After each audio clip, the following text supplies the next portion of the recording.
Bienvenue. Aujourd'hui, on explore ensemble les compétences clés en intelligence artificielle pour, disons, 2025.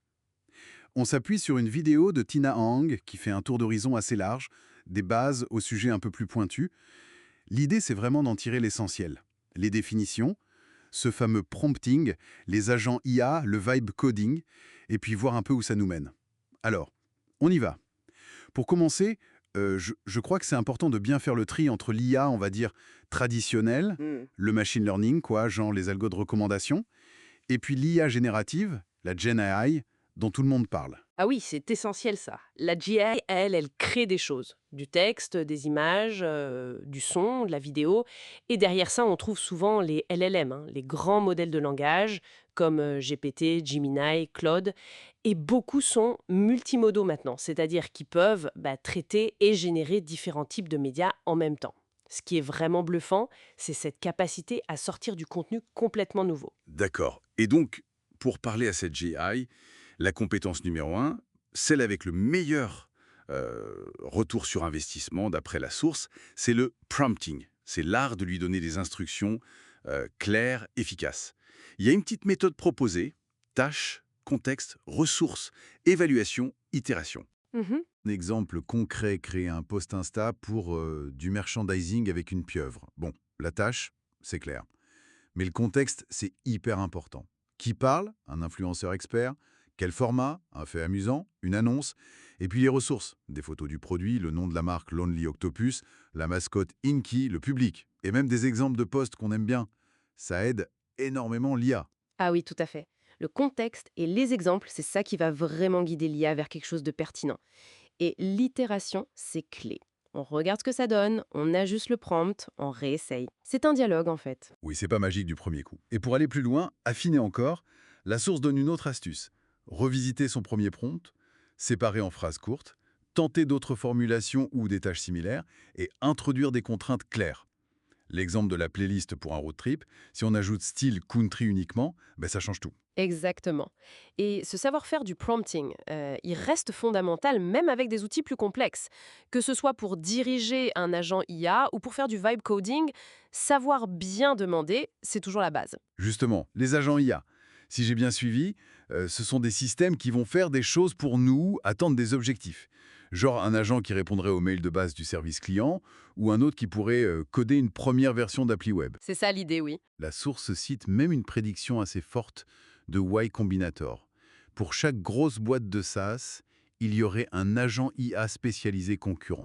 Oui, c'est une tendance lourde.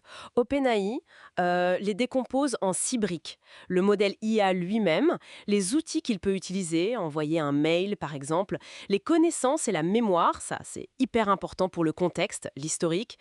Imaginez un agent pour de la thérapie. Ensuite, l'audio-parole pour interagir naturellement, des garde-fous pour la sécurité et l'orchestration pour gérer tout ça. On parle même de systèmes avec plusieurs agents qui collaborent et de protocoles comme MCP, un peu comme une prise USB universelle pour connecter les outils et les connaissances. Ah oui, intéressant cette idée de prise USB. Et l'autre concept qui m'a marqué, c'est le vibe coding. André Karpathy en parle. L'idée, ce serait de juste décrire à l'IA ce qu'on veut, et hop, elle écrit le code. Ça paraît un peu fou, non?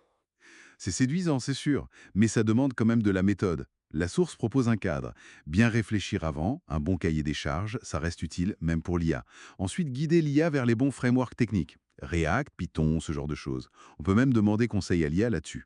Utilisez absolument des checkpoints avec du versionning control, comme Git ou Github. Ça, c'est vital pour pas tout perdre si ça dérape. Puis être méthodique pour le débugage. Donner les messages d'erreur précis, des captures d'écran. Et toujours fournir un maximum de contexte, des maquettes, des exemples de ce qu'on veut. D'accord. Donc, même si on ne met pas les mains dans le code ligne par ligne, il faut quand même avoir une vision claire et une certaine rigueur pour piloter l'IA. Exactement. C'est pas juste une vibe, hein, il faut structurer la demande. Mais le potentiel de productivité est énorme. Ça abaisse vraiment la barrière pour créer des logiciels. Et pour les développeurs confirmés, ça peut décupler leur vitesse, surtout avec des outils en ligne de commande spécialisés type Cloud Code. Ça va tellement vite tout ça. La source dit d'ailleurs, pas la peine de courir après chaque nouveauté. Mieux vaut se concentrer sur les grandes tendances. Ce serait quoi ces tendances de fond? Alors, il y en a trois principales qui ressortent, je dirais. Premièrement, l'intégration de plus en plus poussée de l'IA dans nos outils de tous les jours, nos workflows. Google en est un bon exemple.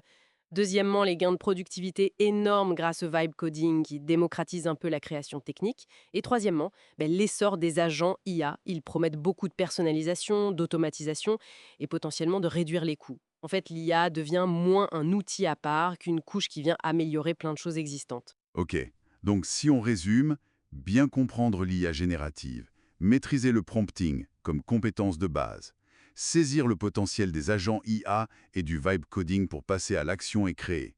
Et puis, garder en tête cette intégration de plus en plus profonde de l'IA un peu partout. C'est une bonne synthèse, oui. Finalement, tout ça, ça nous montre que l'IA est vraiment en train de redéfinir notre relation à la technologie, à la création, au travail même. Tout à fait. Et pour finir, une petite question pour la route.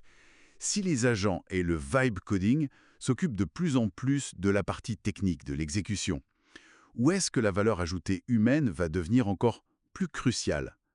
Peut-être dans la définition des problèmes complexes qu'on veut résoudre, ou dans l'étincelle initiale, l'innovation vraiment disruptive. Voilà, matière à réflexion.